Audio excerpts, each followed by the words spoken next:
Certainly the highlights of the speech really focus in on the fact that for almost the last 40 years, the largest amount of innovation has actually been made to block the implementation of critical technologies in the world.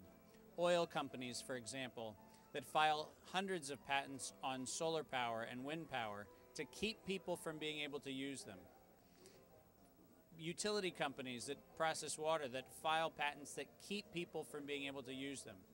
And what has happened in the last 8 years is there's been so much merger and acquisition activity in the Europe and the US markets that an enormous amount of this innovation is now in the public domain because companies didn't keep the patents and didn't keep these things. And so what we've done is we've put together this assembly of all of the world's innovation, which actually has been kept from the world.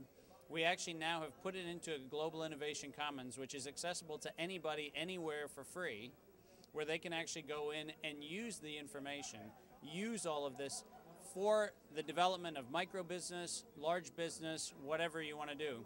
And it's set up so that you know what markets you can actually import or export into, even if there are patents maybe in the US or Europe. So the first thing is to democratize, if you will, access to innovation. But the second thing is to say we need to develop new conversations about what values are. Because value is not merely how many dollars I exchange. Many, many times value comes in other forms. It comes in the form of friendship. It comes in the form of recognition and acknowledgement. It comes in the form of being engaged in a commercial partnership where maybe you're exchanging money, but maybe you're exchanging innovation or you're exchanging creativity. So we need a bigger definition of value than the one we have. And finally, we need to re-understand resources. Resources are not simply things that we take out of the ground, we consume, and then we throw it away. What we really need to be thinking about is how resources can be reimagined as we interact with them to make sure that every resource that we take is a resource that doesn't have an alternative, and if we take it, we find a way to replenish it so that we build cycles of not consumption, but of limited use for a limited period, which then goes back to a state that is what it was originally. We really need to understand resources are not what John Maynard Keynes said was just a free option of the earth. There's no free option, and we need to be serious about that. So those are the key points. Okay. Why an event like this is important?